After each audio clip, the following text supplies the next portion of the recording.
মোহাম্মদ সাল্লাল্লাহু আলাইহি ওয়াসাল্লামের জীবনের শেষ মুহূর্ত।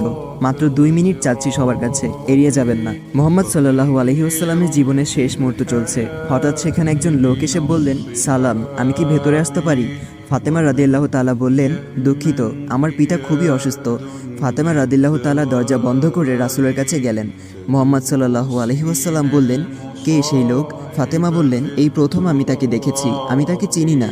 শোনো ফাতেমা, সে হচ্ছে আমাদের এই ছোট্ট জীবনের অবসানকারী ফেরেশতা আজরাইল। এটা শুনে ফাতিমার অবস্থা তখন ক্রন্দরত বোবার মতো হয়ে গিয়েছে। রাসূল সাল্লাল্লাহু আলাইহি ওয়াসাল্লাম বললেন, হে জিব্রাইল, আমার উম্মতের কি হবে?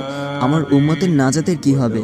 জিব্রাইল আলাইহি ওয়াসাল্লাম বললেন, হে রাসূল, আপনি চিন্তা করবেন না, আল্লাহ ওয়াদা করেছেন আপনার উম্মতের নাজাতের জন্য। মৃত্যুর ফেরেশতা ধীরে ধীরে রাসূলের কাছে এলেন জান কবজ করার জন্য। মালাইকাত মাউত আজরাইল আরো কাছে এসে ধীরে ধীরে রাসূলের জান কবজ করতে থাকলেন। পাশে দাঁড়িয়ে থাকা জিব্রাইলকে রাসূল বললেন ঘোঙ্গানির সাথে, ও জিব্রাইল, এটা কেমন বেদনাদায়ক জান কবজ করা। ফাতেমা রাদিয়াল্লাহু তাআলা তার চোখ বন্ধ করে ফেললেন। আলী রাদিয়াল্লাহু তাআলা তার দিকে উপর হয়ে বসলেন। জিব্রাইল তার মুখটা উল্টো দিকে ফিরিয়ে নিলেন।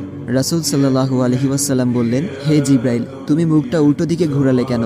আমার প্রতি তুমি বিরক্ত? জিব্রাইল বললেন, হে রাসূলুল্লাহ, সাকারাতুল মাউতের অবস্থায় আমি আপনাকে কিভাবে দেখে সহ্য করতে পারি? ভয়াবহ ব্যথায় রাসূল ছোট্ট একটি গঙ্গানি দিলেন। রাসূলুল্লাহ সাল্লাল্লাহু আলাইহি ওয়াসাল্লাম বললেন, হে আল্লাহ, সাকারাতুল মাউতটা মানে জান কবজের সময় যতই ভয়াবহ হোক সমস্যা নেই, আমাকে সকল ব্যথা দাও, আমি বরণ করব, কিন্তু আমার উম্মাকে ব্যথা দিও না। রাসূলের শরীরটা ধীরে ধীরে ঠান্ডা হয়ে আসতে লাগলো। তার পা বুক কিছুই নড়ছে না আর।